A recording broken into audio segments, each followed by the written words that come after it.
स्तोत्रसंहितेचा 86 अध्याय 5 वचन.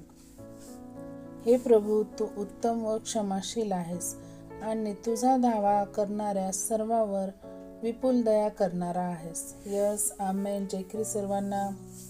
कसे आहे माझी यूट्यूब फॅमिली? मी आशा करते तुम्ही सर्वजण सुरक्षित आणि आशीर्वादित असाल येशू मसीहाच्या सामर्थ्य नावामध्ये.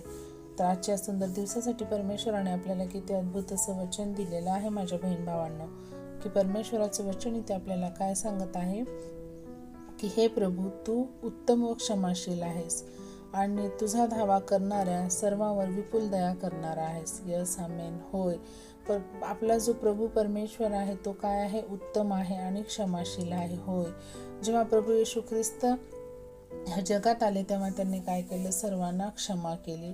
सर्वांच्या अपराधांची त्यांनी काय केलेली आहे? क्षमा केलेली आहे. म्हणजे तो काय? क्षमाशील असा आपला परमेश्वर आहे. आणि जो कोणी परमेश्वराचा धावा करतो त्याच्यावरती तो काय करतो? विपुल अशी दया करतो. यस, आमेन. जेव्हा आपण आपले कितीही चुका होऊ द्या माझ्या बहीण भावांनो, पण जेव्हा आपण परमेश्वराच्या चरणी लीन आणि नम्र होऊन जातो आणि आपण परमेश्वराकडे क्षमा मागतो, तर परमेश्वर आपल्याला काय करतो? विपुल असे तो आपल्यावरती दया करतो, करुणा करतो आणि तो आपल्याला प्रत्येक एका अपराधाची तो क्षमा करतो. तर म्हणूनच आपण काय केलं पाहिजे की परमेश्वराचा धावा केला पाहिजे.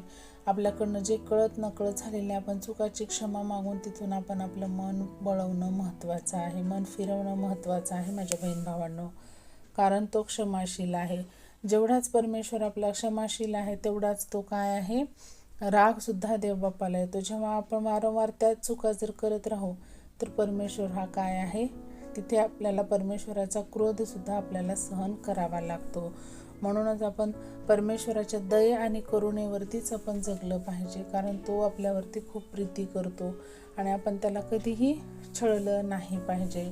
आणि आपण या जैविक जीवनामध्ये कधीही अडकून न राहता, गुंतून न राहता आपण परमेश्वराच्या सानिध्यामध्ये अधिक आणि अधिक वेळ आपण दिला पाहिजे. आणि आपण देवाच्या दयेवरती आपण काय केलं पाहिजे? आपण आनंद केला पाहिजे. कारण जेव्हा आपण परमेश्वराच्या अधिक सानिध्यात राहू तेव्हा आपल्याला देवबाप काय करतो? प्रत्येक एक गोष्टीनं आपल्याला तो भरून काढतो. तर ह्या अद्भुत वचनासाठी आपण परमेश्वराला धन्यवाद देऊया आणि आपण छोटीशी प्रार्थना करूया. Hallelujah, hallelujah. धन्यवाद, धन्यवाद, धन्यवाद. आकाश पृथ्वीचे निर्माण करते बाप्पा, मी येशू मसीहाच्या सामर्थ्य नावाने तुझ्या चरणी येतो माझ्या देवा. हो परमेश्वरा, आजच्या सुंदर दिवसासाठी तू किती अद्भुत असं वचन दिलं आहेस माझ्या राजा. ह्या वचनासाठी तुला कोटी कोटी धन्यवाद देते माझ्या राजा. हो परमेश्वरा, ह्या दिवसासाठी तुला धन्यवाद देते माझ्या राजा, कारण कित्येक लोक आहेत माझ्या बाप्पा आजचा दिवस हा वेळ नाही पाहू शकले माझ्या देवा, पण तुझी दया करून आमच्यावरती अमाप आहे माझ्या राजा. आम्हाला तू ह्या जिवंताच्या भूमीमध्ये तू सुरक्षित ठेवलंच म्हणून तुला धन्यवाद, धन्यवाद आणि धन्यवादच देते माझ्या राजा. हो देवा, किती अद्भुत तुझं वचन आहे माझ्या राजा. तू काय आहेस? क्षमाशील आणि दया करणारा असा महान परमेश्वर आहेस. होय माझ्या राजा, आमचे कितीही गुन्हे होऊ दे माझ्या देवा, तू आम्हाला सर्वदा क्षमा करतोस आणि तुझा धावा करणाऱ्यास तू विपुल विपुल आणि विपुल अशी दया करुणा करून तू आशीर्वादित करतोस माझ्या देवा. हो परमेश्वरा, आम्हा सर्वांचे पाप तू आपल्या पदरी घेतोस माझ्या देवा. किती मोठं तुझं अंतःकरण आहे, किती मोठं तुझं हृदय आहे माझ्या राजा. तू आम्हा सर्वांची दया करतोस, आम्हाला क्षमा करतोस माझ्या बाप्पा. हो परमेश्वरा, तू महान आहेस माझ्या राजा. तू सर्वांना सोबत घेऊन चालणारा माझा जिवंत असा परमेश्वर आहेस म्हणून तुला धन्यवाद देते माझ्या राजा. हो देवा, हे वचन अधिक आणि अधिक लोकांपर्यंत पोहोचण्यास तू सहायता आणि मदत कर बाप्पा. त्यांना सुद्धा तुझ्या दयेचा अनुग्रह मिळावा असं तो कर माझ्या राजा. हो देवा, मी विशेष मागते बाप्पा, जे कोणी आजारी आहेत माझ्या राजा, तर प्रत्येकाला तू स्पर्श कर माझ्या देवा. त्यांना तू चंगाई दे माझ्या राजा, त्यांना आरोग्य दे माझ्या परमेश्वरा, त्यांच्या अंथरुणं बदल माझ्या राजा. हो देवा, तू असं केलंस म्हणून तुला धन्यवाद देते माझ्या राजा. जे कोणी परमेश्वरा व्यसनाधीन झाले आहेत माझ्या राजा, तर प्रत्येकाला तू स्पर्श कर, त्यांच्या व्यसनातनं त्यांना बाहेर काढ माझ्या राजा. त्यांना आरोग्य दे, त्यांना व्यसनमुक्त असं जीवन दे माझ्या राजा. त्यांनी तुझ्या राज्यात यावं, तुझ्या वचनावरचं त्यांनी चलावं, तुझ्या वचनाचं त्यांनी चिंतन मनन करावं, असं तर त्यांना ज्ञानबुद्धी समज दे माझ्या राजा. हो परमेश्वरा, प्रत्येक एका वाईट व्यसनातनं त्यांना तू मुक्त कर माझ्या राजा. तू असं केलंस म्हणून तुला धन्यवाद देते माझ्या परमेश्वरा. जे कोणी माझे बहीण भाऊ कर्जबाजारी झालेत माझ्या राजा, तर प्रत्येकाला तू स्पर्श कर, त्यांचे कर्ज तू मुक्त कर माझ्या राजा.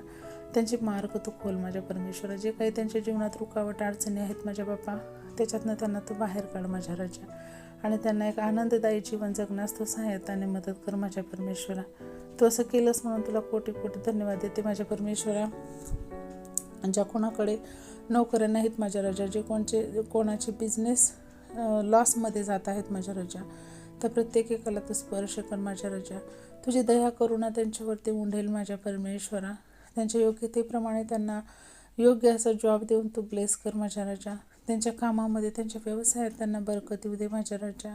तुझी दया, तुझा अनुग्रह त्यांच्यावरती कायम राहू दे माझ्या राजा. त्यांच्या प्रत्येक एक मार्गाला तू मोकळं कर माझ्या परमेश्वरा. हो देवा, तू असं केलंस म्हणून तुला कोटी कोटी धन्यवाद देते माझ्या राजा. माझ्या पूर्ण यूट्यूबच्या परिवारावरती तू आशीर्वाद पाठव माझ्या राजा. आम्हा सर्वांचं जीवन तुझ्या हाती सोपवते माझ्या राजा. कळत न कळत झालेल्या प्रत्येक एक अपराधाची तुझ्यापुढे मी क्षमा मागते माझ्या देवा. हो माझ्या राजा, तू आम्हाला क्षमा कर माझ्या परमेश्वरा. इथून पुढील वेळ काळ आम्हा सर्वांचं जीवन मी तुझ्या अधीन आणि स्वाधीन करून ही छोटीशी प्रार्थना माझा जिवंत असा परमेश्वर येशू ख्रिस्त याच्या नावात केली म्हणाय का पित्या. आमेन. Praise the Lord. शालोम. प्रभू येशू मसीहची शांती तुम्हा आम्हा सर्वांबरोबर युगानुयुग असो, प्रभू येशूच्या दुसऱ्या आगमनापर्यंत. तर परत भेटूया अशाच एका अद्भुत वचनासोबत. तोपर्यंत सर्वांना जय ख्रिस्त. Praise the Lord. शालोम. God bless you all and thank you so much.